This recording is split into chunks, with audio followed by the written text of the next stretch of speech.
and the men here would remain untouched.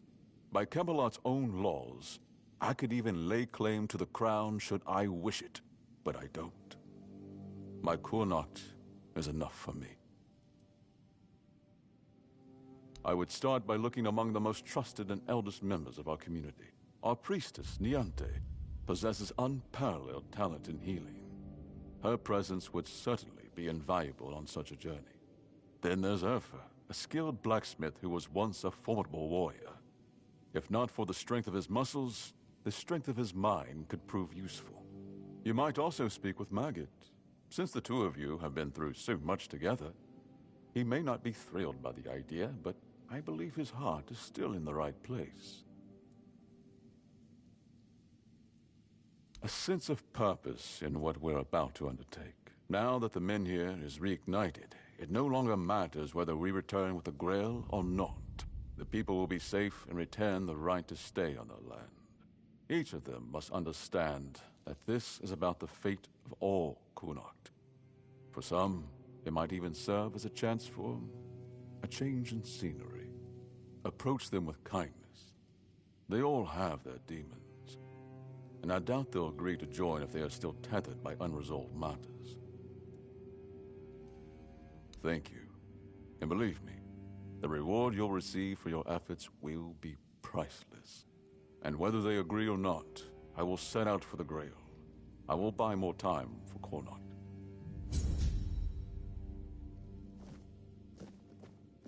I should stay out of trouble.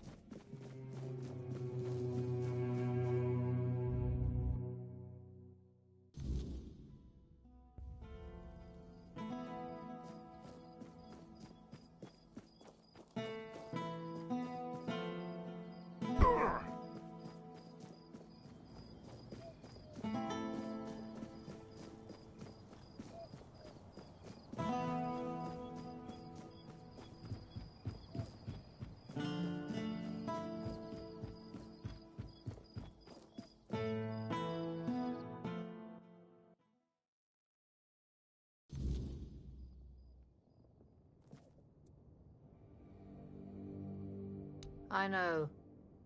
I'm the one who suggested it.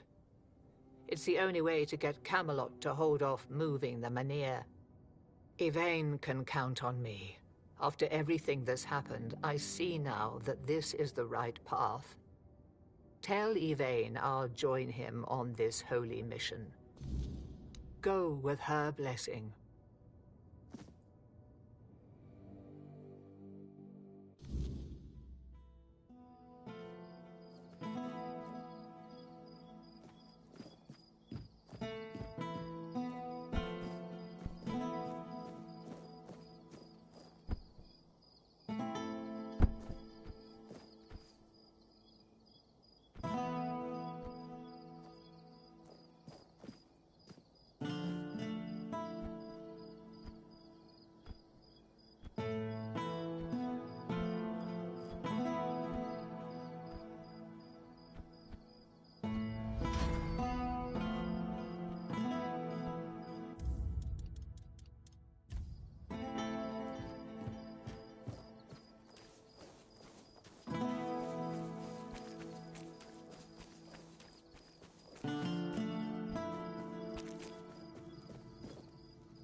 Beor is still wet behind the ears, and his heart is barely beating.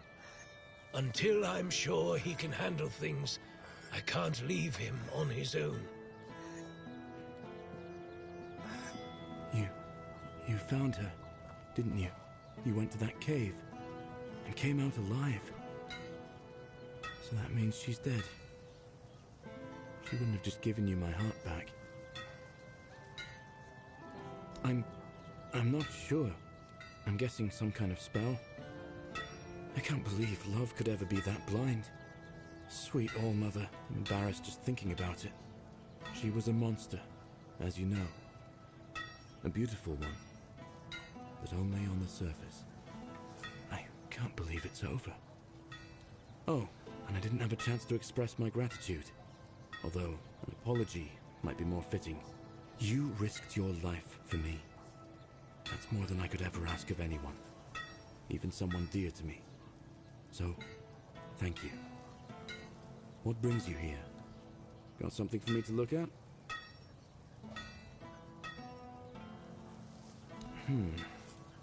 In my eyes, she never looked like a monster. I remember following her to that cursed place. When we were close, she touched my heart. I felt a great pain. And then I saw what she really was. I got scared, grabbed something heavy. I managed to get away, but inside I felt emptiness. Each morning after that, the burning of my wound grew more intense.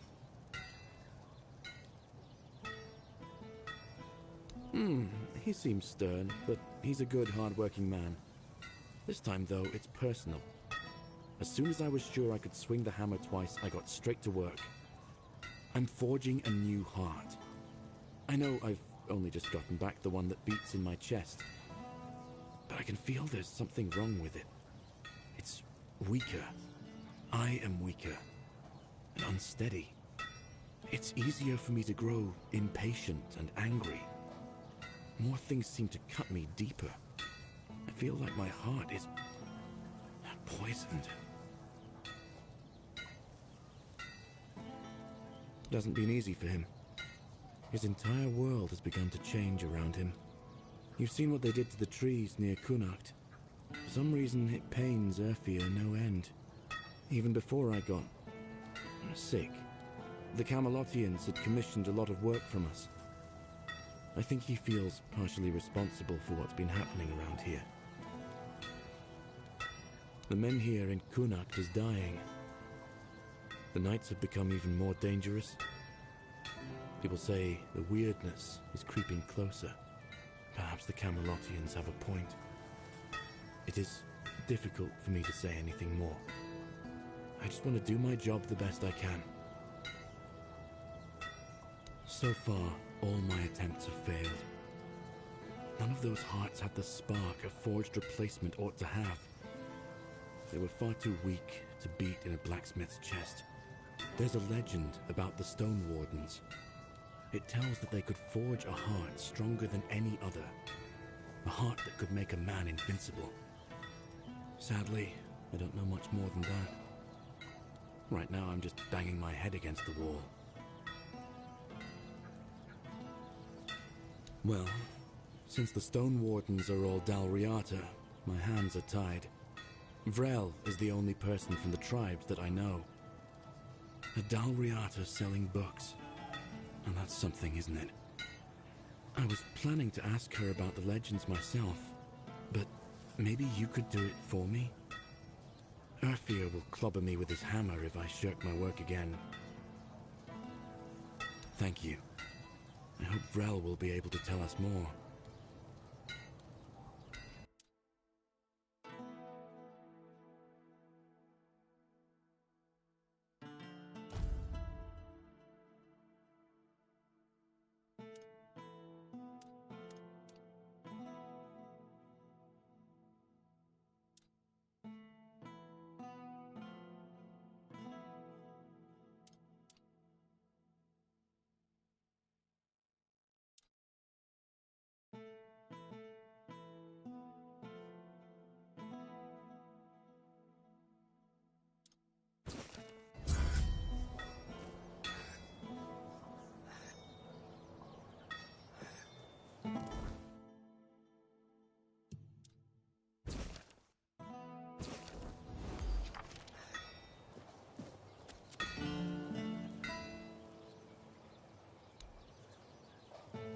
Bayor is still...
Nice to see you.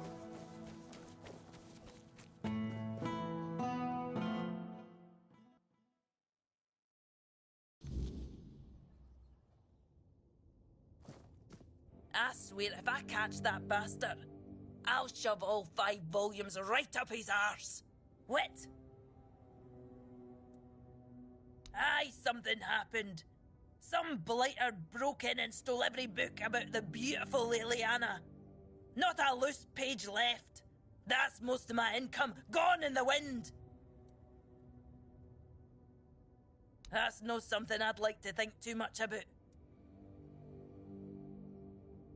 Aye, one of the soldiers. He threw a fit a few days ago, 'cause I wouldn't sell him the latest volume on credit. There's no chance I'd ever allow that. Give it 2 months, I'd be bankrupt. Aye, 'cause Denholm's got nothing better to do than go around asking his men if they nicked all the porn from the local Del Rita bookshop. I'd be laughed out of his tent. Can't say I wouldn't be grateful. The lad, just a little hot-headed. So if you do find him, try not to rough him up too much, alright? Well, I've calmed down. Apologies. Welcome to Vrel's bookshop. No reading without buying. And if you're here for porn, then kindly leave before you start. Hello again. If you need anything specific, feel free to ask. And you're asking me because I was born in the tribes? I thought you were better than that. I have nothing to tell you. Those are legends of the Ulfr, and my people never got along with them. But I think I have some books about the Stone Wardens. Feel free to read and educate yourself on your own.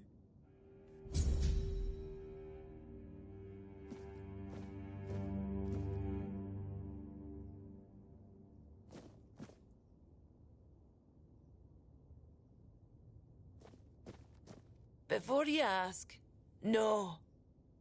I do not have any books personally signed by Merlin.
Hello there, strange-looking citizen.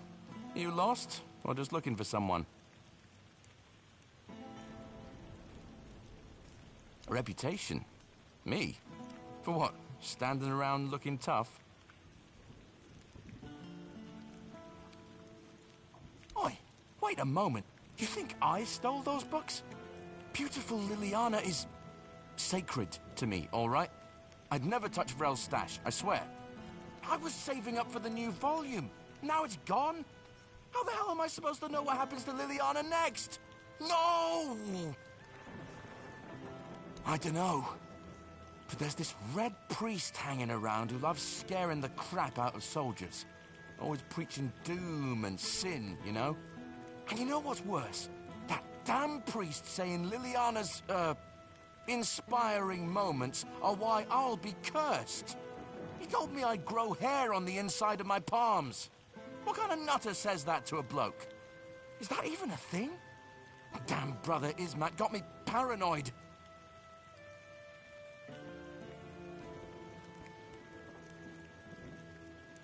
Oh, thank the gods. I was losing sleep over this. I mean, I don't trust that priest farther than I could throw him, but he's got a way of getting inside your head, you know? I guess I should have known better. Beautiful Liliana's too pure to curse a guy, right? Right? Oh, he's probably at the Red Church headquarters. That's where they're always praying and doing whatever it is that Red Priests do. Just be careful. The man's got a way of making you feel like you're already cursed. Creepy bastard. See you later. Don't let the weirdness bite, eh?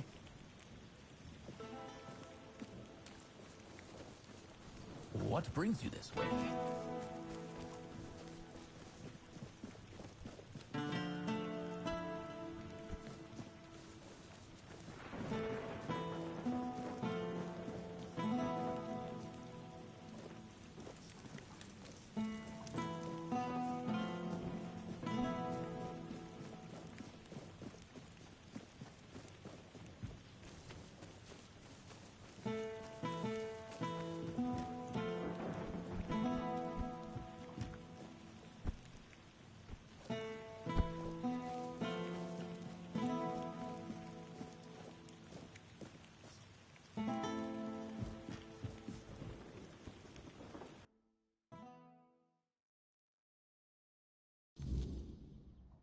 We are the sanctified martyrs.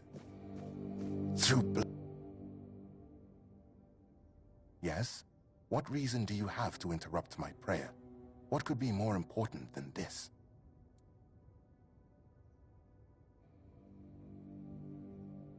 The body is a vessel of the Prophet's will, and its purpose is not to squander, but to glorify, says a sermon written by Flamen the Chaste. Through the suffering of the body, I free myself from the snares of evil. Each strike of the whip creates a wound, a holy space to be filled with the K's grace. I know which sinner you speak of. I also know he intended to read those books, tainted with lechery.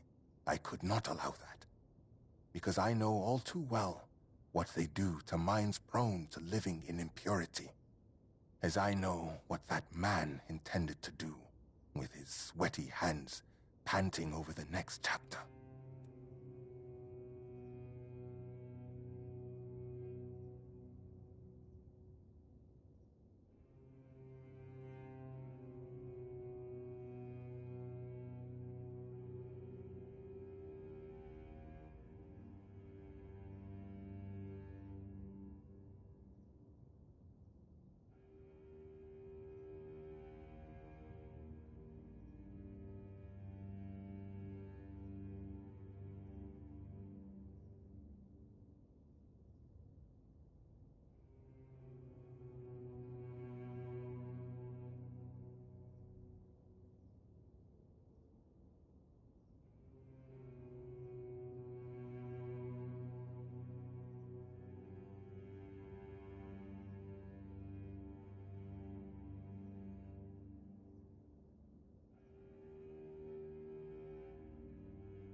He intended to stain his soul with sin.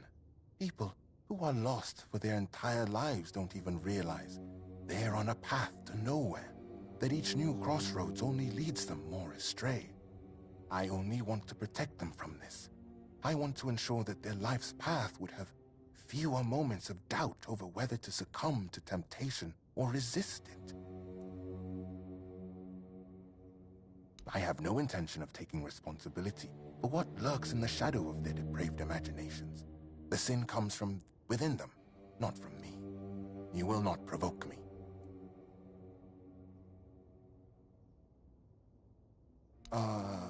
Of course, I am a Red Priest, after all.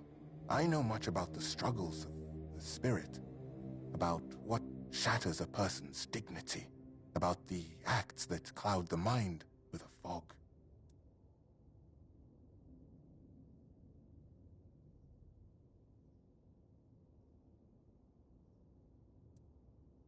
My conscience is untroubled, thanks to my penance. Leave me. I wish to pray. We are the sanctified martyrs. Through blood we strive. Why do you disturb me again?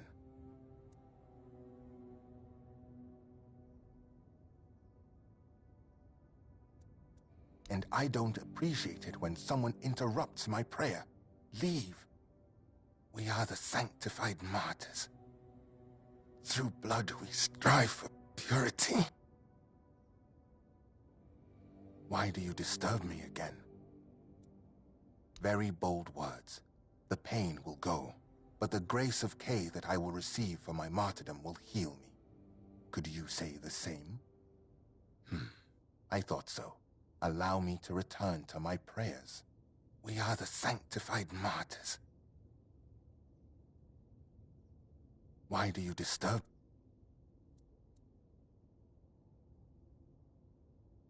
The validity of any Red Church procedures is not for you to judge. Let me pray. We are the Why do you And I don't appreciate. We are the sanctified martyrs. Through blood we strive for purity. We are the sanctified martyrs. Through blood we strive for. We are the sanctified martyrs. Through blood we strive for purity. Through purity. Why do you disturb me? And I don't. We are. Why? And I don't. We are the sanctified martyrs. Through blood we strive for purity. Through purity we serve the people. Through and duty we ascend to holiness.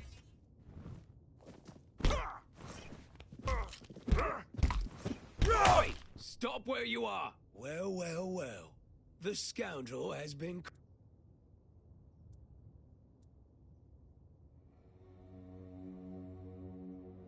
in your...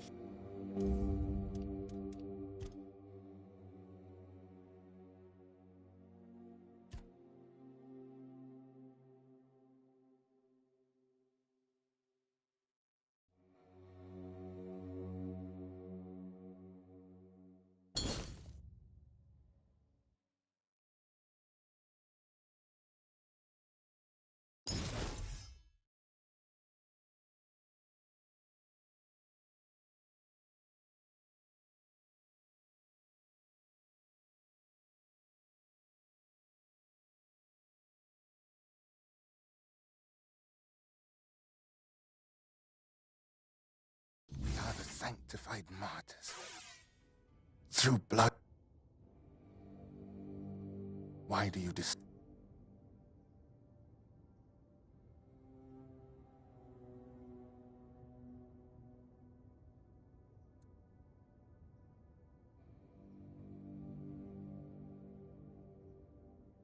The validity of any Red Church procedures is not for you to judge. Let me pray. We are the sanctified martyrs. Through blood we strive for purity. Through purity.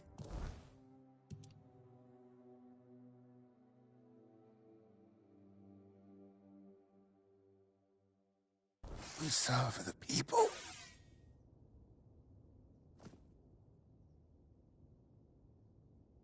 Why do you... Very bold words. The pain will go. I thought so. We are the... Why do you... And I don't... We are the... Why do you... And I don't appreciate... We are the sanctified martyrs. Why? And I don't... We are... Why? And I don't... We are the sanctified... Why? And I don't... We are the sanctified martyrs. Through blood we strive for purity. Through purity we serve the people. Through service and duty.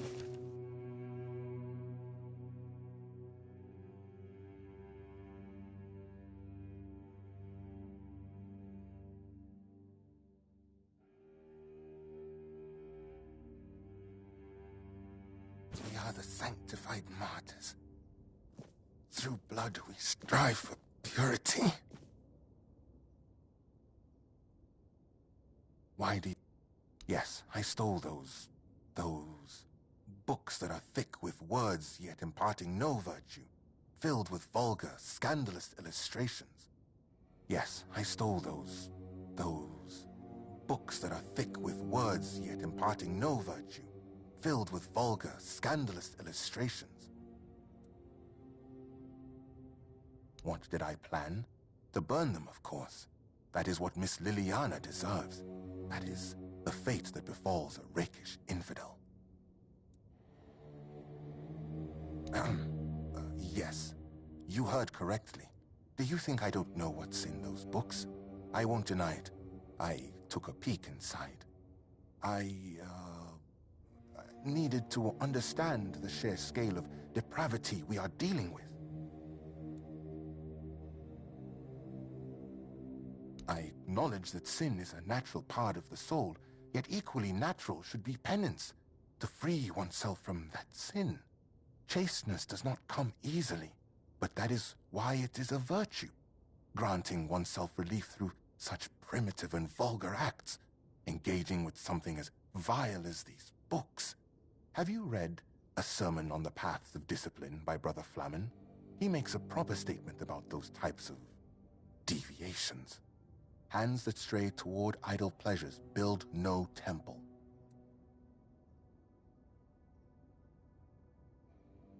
Ah, you wish to have at least the bare minimum for discussion. Excellent. Look around our quarters. You should find that text, along with its perfect complement, a sermon on purity and temperance. We are the sanctified martyrs. Through blood we strive for purity.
the sanctified martyrs. Through... You have returned. My decision remains unchanged. All of Liliana's books will burn as soon as I finish my prayer. Bless me with the grace of the word. We are the sanctified martyrs. Through blood we strive for purity.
We are the sanctified martyrs.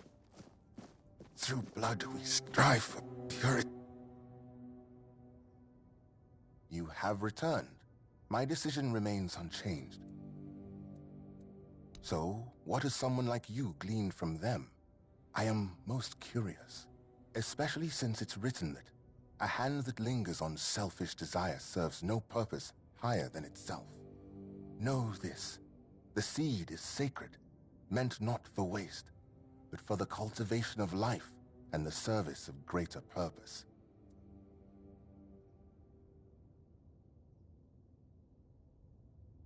Of course it serves a purpose, a vain and impure one. Such self-gratification weakens the spirit and body. It compels the heart to submit to every fleeting whim. Meanwhile, to be men means resisting those whims, holding back the hand from striking, restraining the hand from depravity. How can a man be ready to protect his loved ones if he's so willing to blind himself through sin? Just to remind you, a blind man cannot fulfill his service either to his kin or Kay, which makes him barren and forever lost.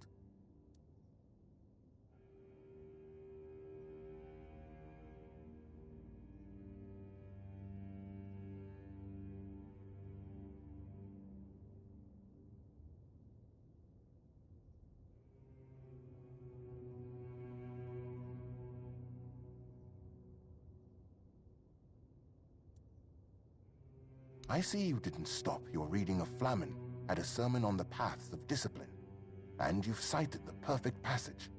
That's precisely the point. What ultimately guides the hand to sin is, after all, the human heart ablaze with unchecked desire. The same sermon says, "Remember, therefore, that the gift of life is for sharing and not for consuming alone."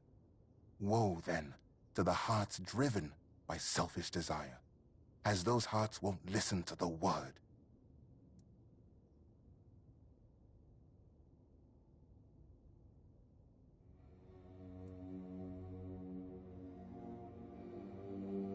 I fear that sometimes this tone is necessary in priestly service. We know human nature all too well, do we not? Avoiding an admission of guilt does not mean avoiding punishment. Someone may treat my teachings with disdain, but ultimately, they will still stand before Kay and her word. Your words, however, are wise, and they lead towards reflection.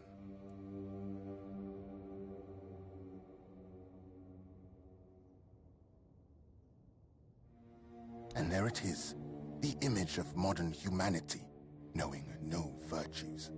Stripping purity from every aspect of life, you kill holiness. And then, in the face of life's hardships, you ask where grace has gone.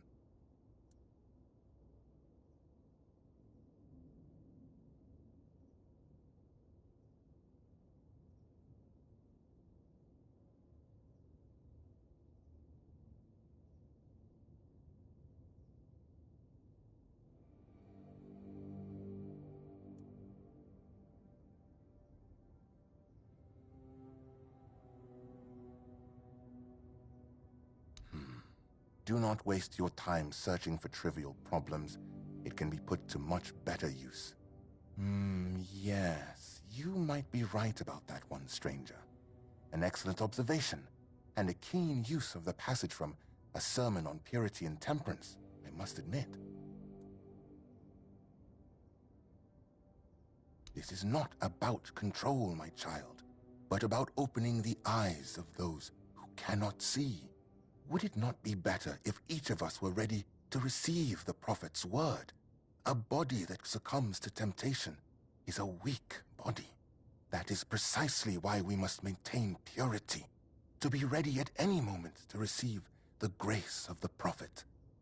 As Brother Flamen says, treat your body like a sacred place, not a disgusting brothel, as the pursuits of bodily pleasures is like blindness.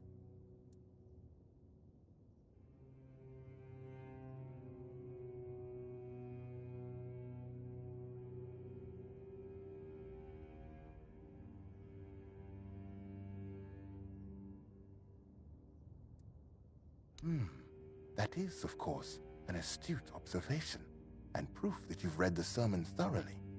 However, I am full of faith that I have been placed on this path precisely to make such judgments in the prophet's name. Still, one could also view it from the perspective you mentioned. Yes.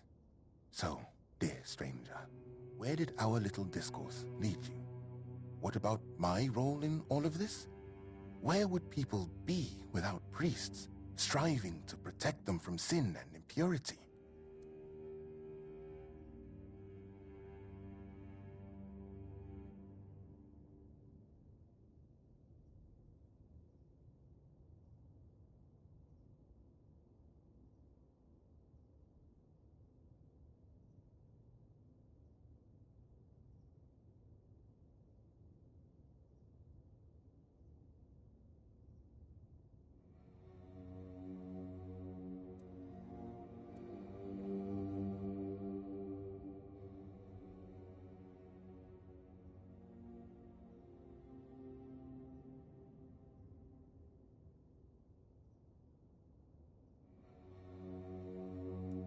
I know not everyone will get close to sanctity.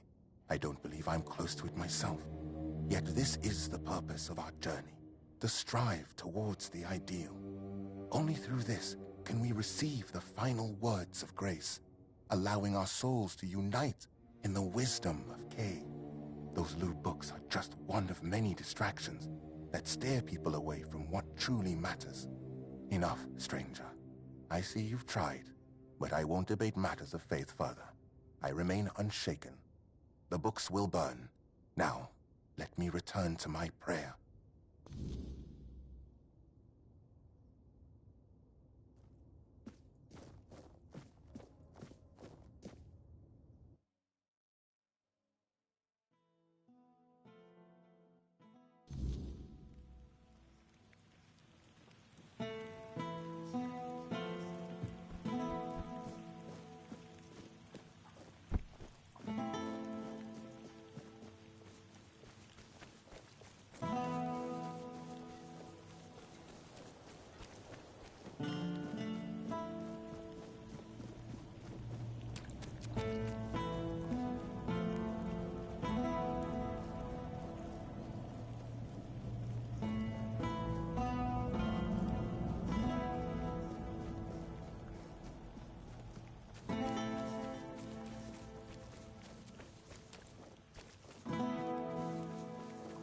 Oh, hello there.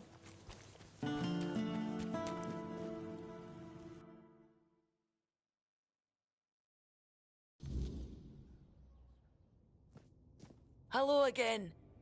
If you need anything specific, feel free to ask. Damned red priests. You'd think they'd have bigger problems than a bit of questionable literature. They don't have to like it. But nobody's forcing them to read it either. Well, thanks for looking into it, for whatever it's worth. One more thing. I can see you're alright, and I hope I can trust you. We need to talk. No this time. I'm not in the mood to even joke about that. This time, it's serious. A matter of life and death, you could say. There's a stone tablet in Lord Devane's manor. A Delrida relic. And I need you to get it for me. I need to ask you for something. It's serious. It might even be a matter of life and death. There's a stone tablet in Lord Devane's manor. A Delrida relic. And I need you to get it for me. The tablet was made by the Theud tribe and given to House Tarion as a token of friendship between the Delrida and the people of Cunacht.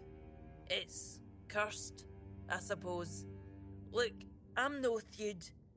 I don't pretend to understand their magic. But I do know the tablet causes nightmares. The thicker the weirdness, the worse they get.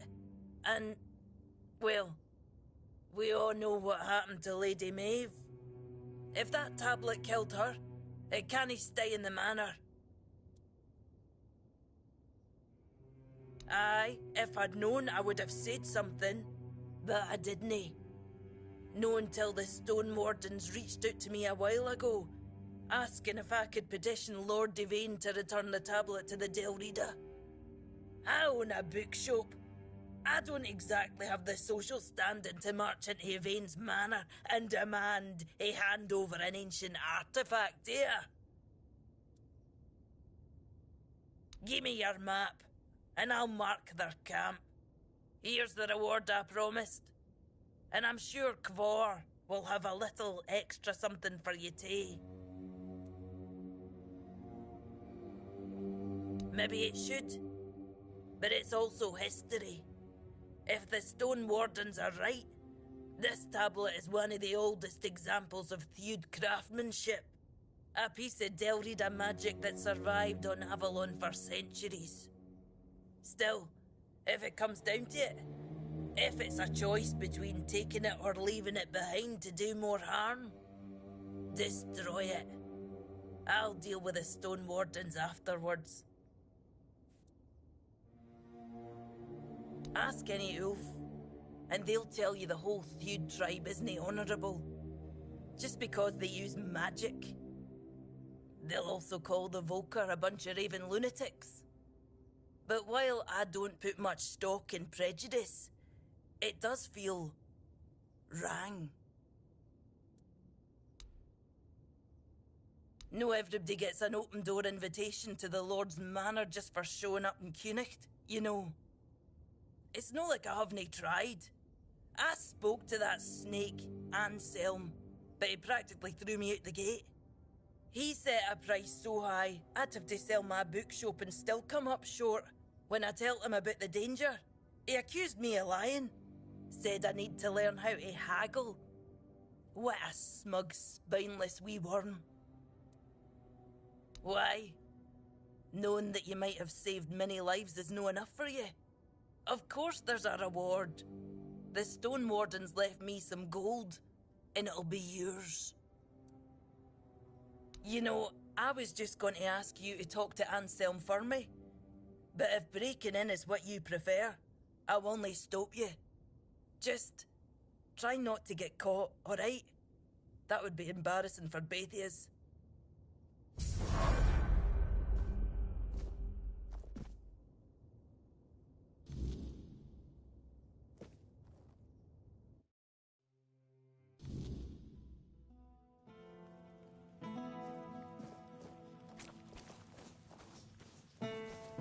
Always a pleasure to see you.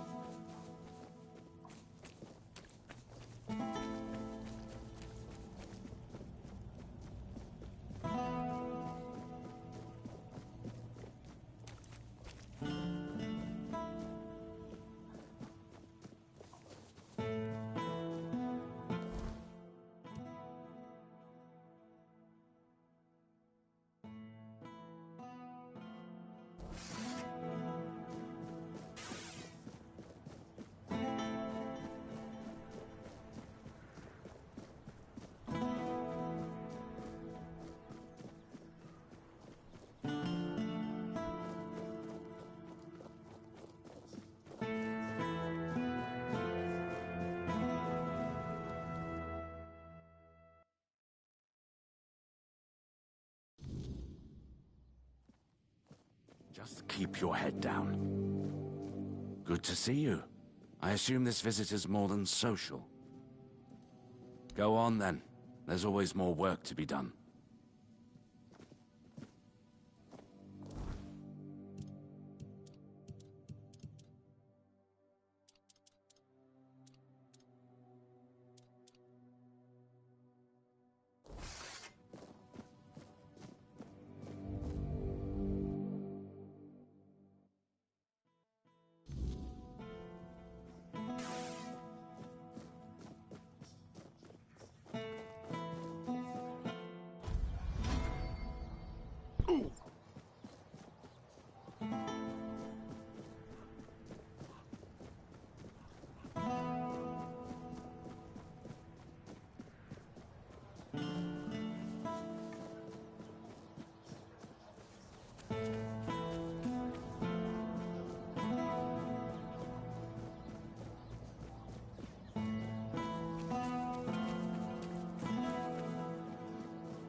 Hold your ground!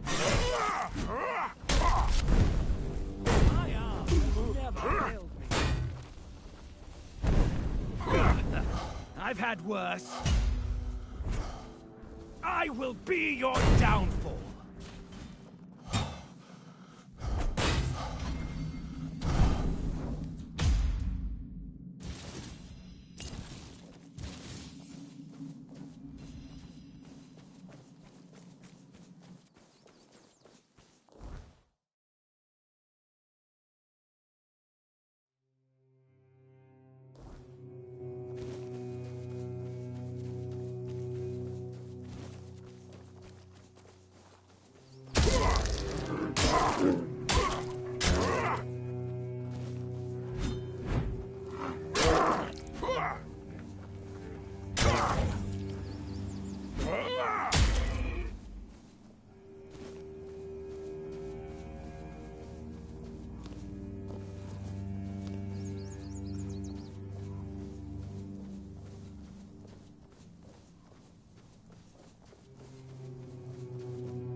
Are they gone?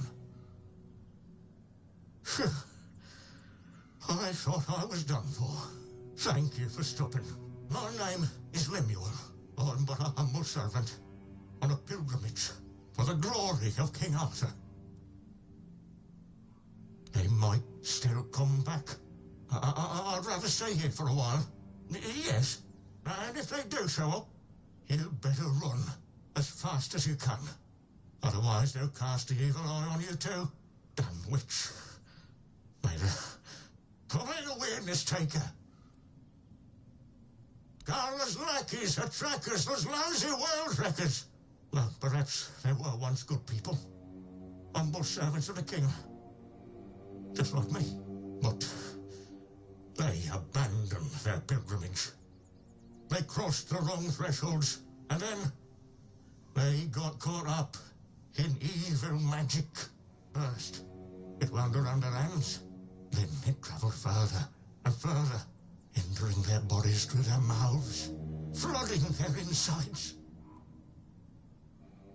She's trying to finish what she started. She wants me. Her goal is to turn a royal pilgrim into a corrupted heretic. Not enough about Carla, enough. Our conversation might attract the trackers. Unless you would be willing to confront her. The profession of a witch hunter is a noble one. And if offers generous rewards, particularly if you succeed in bringing in the head of a hag like Carla. Huh? Oh, if we're bargaining, then you must be seriously thinking about it. I promise you mountains of gold, but alas, I'm just an old, humble pilgrim. However, I do possess a very special relic. Something perfect for a brave soul like you. That's what I can offer. Oh, well, decades ago, I fled my village. The Red Death began to spread, and I started showing symptoms. I was terrified the Red Priest would take me to the island asylum. That's when I met that monster, Carla. She promised she could cure me. She was so beautiful. Then, when we were getting, intimate with each other, I had a vision of King Arthur. He warned me that she was a witch. A terribly evil witch. That's when it all became clear. Carla must have put some kind of spell on me. I couldn't resist. I was bewitched. So I ran. And now, she's furious with me because she couldn't keep me. They seem human, but their eyes are completely empty. They have a strange look in them. Hateful. They seldom speak, but when they do, you can feel your throat tighten. It's pure heresy. And wherever they appear, you can be sure Carla isn't far behind. Why, Arthur, really? You did that for me? Oh, you're a true savior. Oh, this is incredible, unbelievable. I've been running my entire life. And now, I could finally be free. For now, I'll stay in my barrel, but please, return as soon as you can. Hurrah!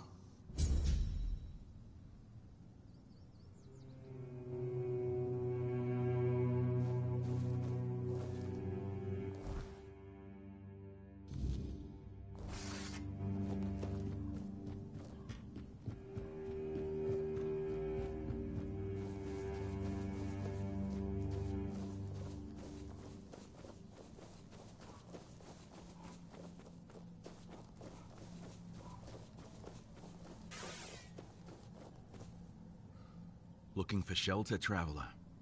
You're welcome to join us, unless you're worried a big bad Dalrita might eat you for breakfast.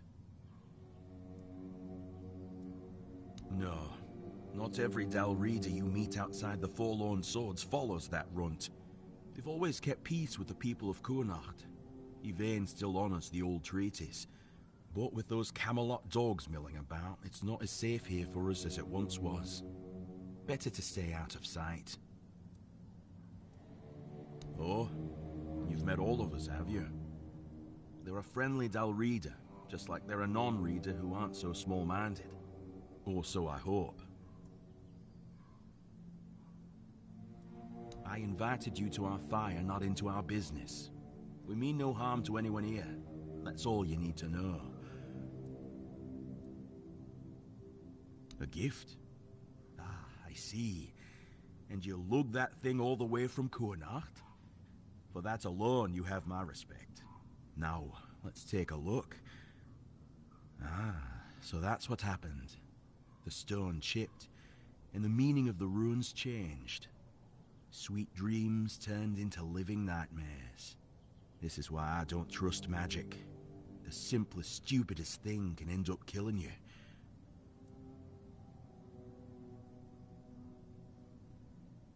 Well, there is now, but no, I don't think it started as one. I don't know the runes well enough to be certain, so I'll have to ask the Thoyd brothers for details. But it looks more like a blessing than a curse. At least now they can rest easy, knowing their tribe hasn't done something so dishonorable. Aye, and I'd say because of cracks between people too. If we hadn't strayed so far from one another, maybe all of this could have been avoided. Then again, maybe not. Maybe fate makes no mistakes. I suppose we'll never know. But you're not here to listen to a blacksmith getting maudlin. Here, this is for your trouble. May your burdens be lighter to carry from now on.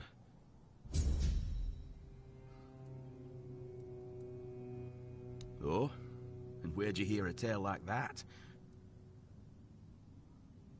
I didn't know our stories had traveled so far. The Camelosians prefer to call us heartless beasts only capable of destruction. But I suppose a tale about creating a heart in the fires of a forge is something only another blacksmith would believe and appreciate. So, that Beor, tell me about him. Aye, that's the way of it. A heart given to those creatures is never whole when it returns. If it returns at all, they drain every joy, every spark, leaving what's left little more than a brittle husk. I'm sorry your friend bears that burden. He used iron, didn't he? Iron's too brittle. Steel's no better.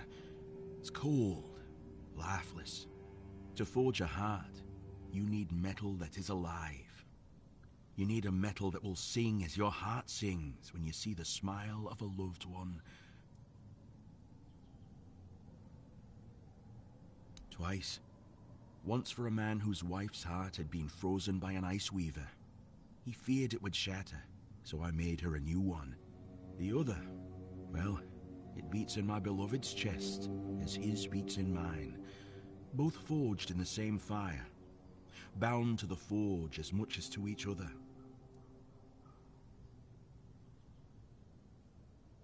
Aye, it's the only metal fit for such a task. But weird steel alone isn't enough. It must be woven with ethereal cobwebs, threads that will give the heart its strength. Bring me those and I'll forge the heart. After that, it will need to be filled. But that task will fall to you.